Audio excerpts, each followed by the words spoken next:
Welcome to my S math and science YouTube চ্যানেলে সমস্ত মাধ্যমিক পরীক্ষার্থীকে নতুন বছরের অসংখ্য শুভেচ্ছা এবং ভালোবাসা। তোমরা এবছরে মাধ্যমিক পরীক্ষা দিবে, জীবনের সবথেকে বড় পরীক্ষা। ভালো করে প্রিপারেশন নাও, পরীক্ষায় অনেক ভালো ফল করতে পারবে। দেখো ABTA মাধ্যমিক টেস্ট পেপার 2024-25 আজ ম্যাথামেটিক্সের পেজ নাম্বার 287 287 পেজের সমাধান করে দেবো। চলো সমাধানে চলে যাই। ঠিক আছে, দেখো 1 নম্বর কোশ্চেন 1-1 কী বলছে যে বার্ষিক 6.1/4 সহজ সুদের হারে কোন মূলধন 3 গুণ হবে কত বছরে? তাহলে ধরি সময় সমান টি বছর সহজ সুদের হারে, তাহলে শর্তানুসারে সুদে আসলে যত গুণ হবে, তাই না? তাহলে P + P/T বাই 100 3 গুণ বলেছে, তাহলে P কমন 1 + RT বাই 100 সমান 3P। P কাটলো, তাহলে 1 + R এর মান কত? আর এর মান দিয়েছে যে 6.1/4%, তাহলে আর সমান কত? 25/4%। ঠিক আছে, তো দেখো মান বসিয়ে দিচ্ছি। তাহলে আর মান T × 25/4 আর 100 রেখে দিলাম আর 3, তাহলে কত? 4 × 25 100। T/16 সমান 3 - 1 সমান কত? 2। অতএব T সমান কত? 32। 16 দুগুণে 32, অর্থাৎ option D is the correct answer. ঠিক আছে, যখন দ্বিগুণ 3 গুণ বলবে তখন সুদ প্লাস আসল। ঠিক আছে, সুদ প্লাস আসল। তারপর চলো 2 নম্বর কোশ্চেন। 2 নম্বর কোশ্চেন বলছে যে x² + bx + c সমান 0, যেখানে নট ইকুয়াল টু 0। ঠিক আছে, a নট ইকুয়াল টু 0। দেখো তাহলে সমীকরণ নিরূপক b² - 4ac সমান 0, তাহলে b² সমান 4ac। তাহলে কীরকম ফাংশন করে দেওয়া আছে? c সমান b²/4a। ঠিক আছে, তাহলে b is the correct answer. ঠিক আছে, না sorry, c is the correct answer. c is the correct answer. তারপর দেখো 3 নম্বর ছবিটা কি বলছে? 3 নম্বর ছবিটা বলছে যে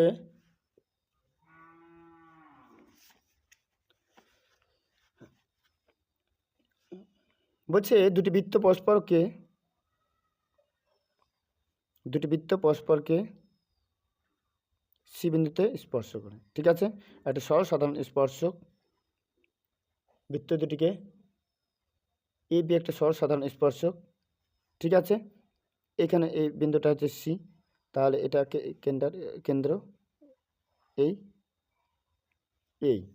ঠিক আছে, তাহলে এই সি বিন্দুতে 90 ডিগ্রি কোণ ফর্ম করে, অর্থাৎ কোণ এ সি বি সমান 90 ডিগ্রি। ঠিক আছে, তাহলে option D is the correct answer, option D. তারপর বলছে 4 নম্বর, একটি ঘনকের সমগ্রতার ক্ষেত্রফল এস। ধরি ঘনকের বাহুর দৈর্ঘ্য সমান এ একক। ঠিক আছে, কর্ণের দৈর্ঘ্য √3 × বাহু, তাহলে √3a কত দিয়েছে? ডি দিয়েছে, তাহলে a² সমান d²। উভয় দিকে স্কোয়ার করলাম, তাহলে √3 তার হোল স্কোয়ার কত করলে 3 হবে, এটা 1 নম্বর দিলাম। আবার বলেছে যে সমগ্রতারের ক্ষেত্রফল, তাহলে সমগ্রতারের ক্ষেত্রফল 6a² সমান s, তাহলে a² সমান কত? s/6।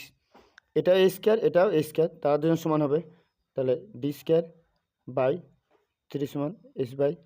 6, তাহলে কত 3 দুগুণে 6, তাহলে ডি স্কয়ার সমান h/2, তো ডি স্কয়ার সমান h/2, তাহলে এটা D is the correct answer. ঠিক আছে, দেখো D is the correct answer. তারপর কি বলছে কোশ্চেনে দেখো 5 কোশ্চেন বলছে যে একটা সুষম ষড়ভুজের প্রতিটি অন্তঃকোণের বৃত্তীয় মান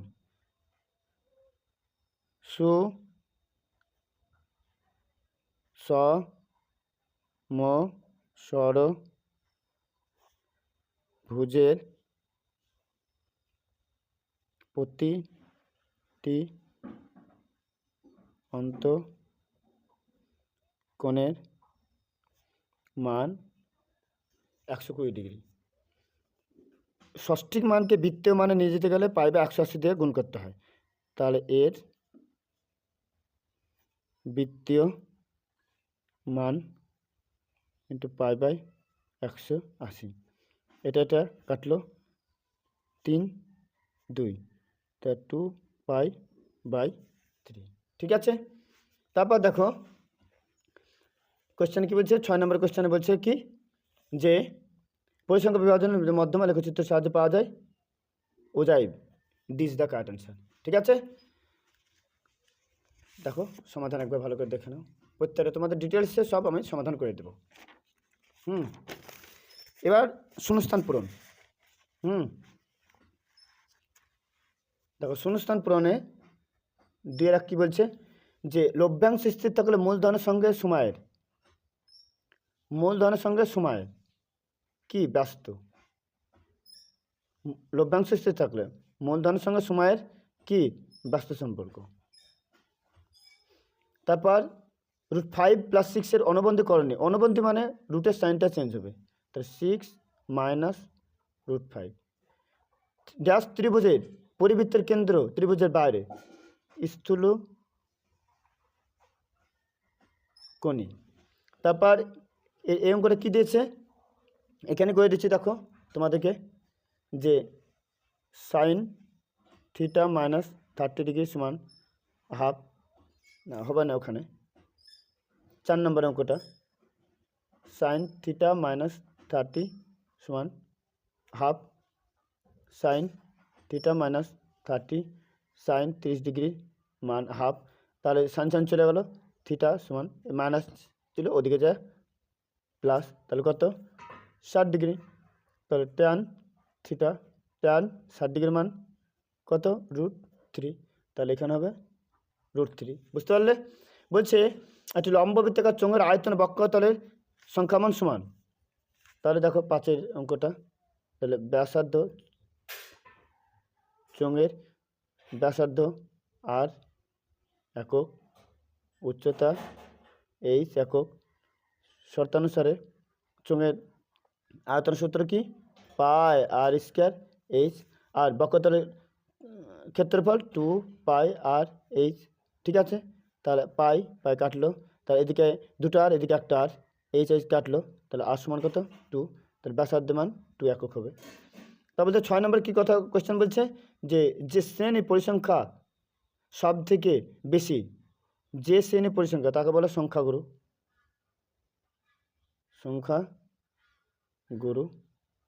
মান। তারপর 3 দাগগুলো কি বলছে দেখো, 3 দাগের কোশ্চেন সত্য মিথ্যা বলছে এ বি এর মূলধনের কত 2.5 গুণ, তাহলে বি এর ধরি x আর এ কত হবে, তো 2 পূর্ণ 1/2 x, তাহলে কত 5x/2। ঠিক আছে, বলছে লভ্যাংশ বণ্টনের অনুপাত 2:5 হবে, তা বলছে এ ও বি এর। ঠিক আছে, তাহলে মূলধন অনুপাতটা তো লভ্যাংশ অনুপাত, তাই না, তাহলে 5x/2 x, তা 2 দিয়ে গুণ করবো, তাহলে 5x কাটবে 5:2, তাহলে 2:5 দিয়েছে, তাহলে এটা কি মিথ্যা, এটা মিথ্যা হবে। তারপর যৌগিক অনুপাত এটা 1 নম্বর। 2 নম্বর কী বলছে, A B C square B C A square, তারপর সি এ বি স্কোয়ার। যৌগিক অনুপাত মানে প্রথমকাগুলোর সঙ্গে প্রথমকা, দ্বিতীয়গুলোর সঙ্গে দ্বিতীয়, উত্তরপদের সাথে উত্তরপদ আর পূর্বপদের সাথে পূর্বপদ। তাহলে A B B C C A অনুপাত C square A square B square, তাহলে A square B square C square, তাহলে A square B square C square, তাহলে 1:1। তাহলে এটা সত্য। তারপর বলতে অর্ধাংশ অপেক্ষা বৃহত্তর বৃত্তাংশ সূক্ষ্মকোণ, এটা ঠিক আছে, মনে রাখবে তোমরা যে অর্ধবৃত্তাংশ অপেক্ষা যদি বৃহত্তর হয় তাহলে সূক্ষ্ম হবে, আর যদি সূক্ষ্ম হয় যদি ক্ষুদ্র হয় তাহলে স্থূল হবে। এখানে বড় হলে এটা সূক্ষ্ম মানে ছোটো, আর এখানে যদি ক্ষুদ্র হয় তাহলে এখানে স্থূল হবে, তাহলে এটা কারেক্ট। আর নীরের গোলকের ব্যাসার্ধের দৈর্ঘ্য দ্বিগুণ করলে আয়তন দ্বিগুণ হবে না 8 গুণ হবে, এটা মিথ্যা, এটা মিথ্যা। দেখো তোমাদের ওটা সমাধান করে দিচ্ছি 4-এর, ঠিক আছে। 4 অঙ্কটা তাহলে ধরি গোলকের ব্যাসার্ধ আর একক, ঠিক আছে। তাহলে আয়তন 4/3 পাই আর কিউব ঘন একক। এবার ব্যাসার্ধ দ্বিগুণ করলে এটা V1 আর এটা V2, ব্যাসার্ধ দ্বিগুণ করলে 4/3 পাই, আর এই জায়গায় 2 আর কিউব করবো, তাহলে 2 এর কিউব কত 8, আর 4/3 পাই আর কিউব, তাহলে 8 4/3 পাই আর কিউব মানে কত V1, তাহলে V2 কত 8 গুণ হলো, তাহলে এটা মিথ্যা, ঠিক আছে। তারপর বলেছে 5 নম্বর কোয়েশ্চেন কী বলছে দেখো, 5 নম্বর কোয়েশ্চেন বলছে যে এবিসি ত্রিভুজের বিকোণ 90 ডিগ্রি, এবিসি ত্রিভুজ, ঠিক আছে, এবিসি এই ত্রিভুজের বিকোণ 90 ডিগ্রি, ঠিক আছে। তাহলে এবি সমান বিসি, এবি সমান বিসি, বিকোণ 90 ডিগ্রি বলে দিয়েছে, তাহলে বিবি কাটলো, কোণ এ সমান কোণ সি, ঠিক আছে। তাহলে সি কোণ যদি 60 ডিগ্রি হয়, সি কোণ যদি 60 ডিগ্রি হয় তাহলে এটা 90 হয়ে গেছে, আর বাকি দুটো কত, বাকি দুটো 90, তাহলে সি কোণ যদি 60 ডিগ্রি হয় তথ্যের মধ্যমা হলো। এখানে নিশ্চয়ই কোয়েশ্চেন একটা প্রিন্টিং মিস্টেক আছে, ঠিক আছে, তথ্যের মধ্যমা, এইভাবে এটা সমাধান করা দেওয়া যাবে না। নেক্সট পেজে যদি এরকম কোয়েশ্চেন থাকে তাহলে দেখতে হবে, ঠিক আছে। আমার চ্যানেলটি লাইক কমেন্ট শেয়ার সাবস্ক্রাইব করে তোমরা পাশে থাকবে।